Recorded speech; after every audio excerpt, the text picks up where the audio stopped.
Olá,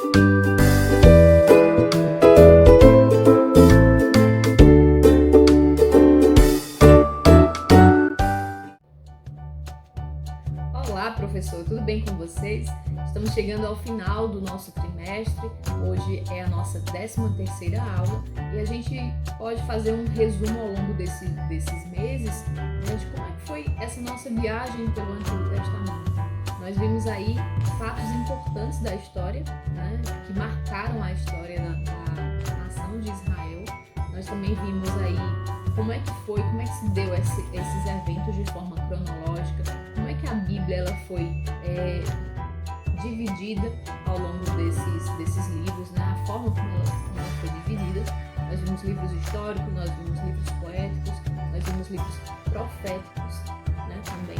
E aí, hoje a gente vai falar de um tema que é bem interessante, porque o título é 400 anos de silêncio. O que aconteceu ao longo desses 400 anos? A gente vai ver um pouco um resumo desse período. Eu sugiro você, professor, a confirmar com seus alunos se eles fizeram um devocional, se eles leram os versículos da Bíblia, o que eles acharam desses versículos. Também sugiro você a fazer a leitura bíblica em classe, que se encontra no livro de Salmos, um livro profético, Salmos 74. E aí você já pode, então, iniciar a sua aula depois de uma oração, pode pedir para um dos seus alunos fazer a oração e começar a aula. Os objetivos da nossa lição estão expor o contexto histórico da época que cooperou para a difusão do Evangelho em grego, apresentar os principais acontecimentos do período macabeu e refletir sobre a expectativa messiânica dos judeus que diferenciavam das profecias bíblicas. Isso é muito importante a gente ver e ressaltar esse objetivo da nossa lição. Para iniciar, a gente vai falar sobre o período interbíblico. O que foi esse período interbíblico? Né? A gente vai ver a questão da atividade profética na Bíblia. Eu trouxe aqui para vocês verem, e talvez se vocês quiserem, é uma sugestão para vocês levarem para a sala de aula, uma folha de papel A4 normal com algumas palavras-chave, tipo um mapa mental que vai facilitar o entendimento do seu aluno. Então aqui eu coloquei AT, que é o Antigo Testamento, e aqui NT, que é o Novo Testamento. O que a gente vai fazer com eles? A gente vai perguntar para eles qual foi o último livro bíblico, né, registrado na Bíblia, qual foi o último livro do Antigo Testamento. E aí eles vão dizer que foi Malaquias. Malaquias foi um profeta, e aí ele tem o último livro ali do Antigo Testamento. Após Malaquias, qual foi o outro registro profético que nós vamos ter na Bíblia, que nós vamos encontrar na Bíblia? Apenas João Batista, certo? Que é um registro profético que está literalmente registrado, né, nos livros. Só que entre Malaquias e João Batista houve um período de 400 anos.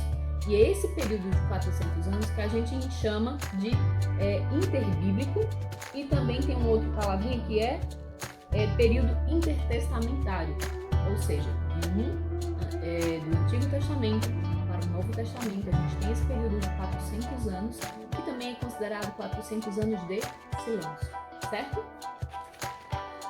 Aqui é fácil de fazer, você pode fazer manualmente também, se você quiser, numa cartolina, e colocar exposto na sua sala de aula, tá bom? A partir desse momento, o que a gente vai ver? A gente vai ver o ponto 2 da nossa lição, que trata sobre o contexto histórico da época. Pergunta para os seus alunos se eles já estudaram filosofia. Pergunta para eles se eles lembram de personagens chaves, como por exemplo Alexandre o Grande.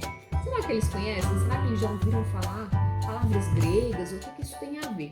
Bom, a cultura grega influencia bastante nesse período interbíblico, porque a gente vai ver aqui na nossa lição, de forma resumida, alguns pontos importantes. Então, eu trouxe aqui para vocês também uma imagem.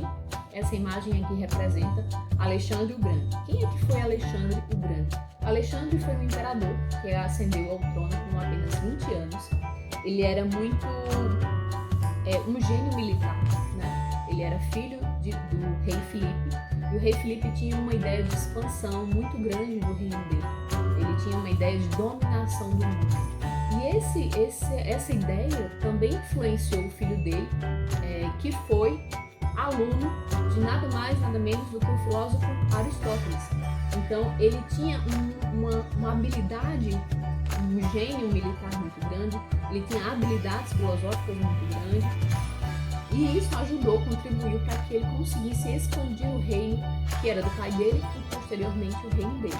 Ele morreu com 33 anos, mas ao longo desses 13 anos em que ele foi imperador, ele conseguiu expandir toda a cultura grega. E isso foi muito bom porque facilitou para que o evangelho, a palavra de Deus, fosse expandido ao longo do mundo. A gente vai ver um pouco sobre isso depois, tá? Entre essa questão aqui, é muito importante ressaltar que a nossa linguagem, o português que a gente fala, ele também foi influenciado pelo grego, né? Pela cultura grega, pela linguagem grega, tanto que a gente às vezes vai ver palavras da Bíblia, e quando a gente vai ver a raiz, falar a raiz em grego é essa, né? É bem interessante isso, é bom você também destacar para o seu aluno. O ponto 3 da nossa lição vai falar um pouco sobre o período macabeu. O que foi o período macabeu? Alguns judeus resolveram se revoltar com uma situação que estava acontecendo. O Antíoco Epifânio, ele queria fazer alguns sacrifícios pagãos. E aí o sacerdote, na época, que era o sacerdote Matatias, decidiu se revoltar com isso e não fazer. O que ele fez? Ele matou esse servo e fugiu com os seus 5 filhos. Entre os seus 5 filhos se chamavam, vou ver aqui na lição, Judas, Jonatas, Simão, João e Eleazar. E Judas era conhecido como Macabeu, era o apelido de Judas, certo? Dentro desse movimento, né, de revolta dos Macabeus, surgiram também 2 movimentos que são muito importantes para a gente compreender, porque eles vão fazer parte do Novo Testamento, que é o movimento dos fariseus e o movimento dos saduceus. Os fariseus surgiram do grupo purista e nacionalista, e os saduceus tinham uma visão menos purista. Então, se você quiser também, você pode fazer um quadro e colocar para os seus alunos entenderem o que eram os fariseus e quem eram os saduceus. O que aconteceu? Os judeus obtêm êxito, esse é o 3.2, o tema da nossa lição aqui.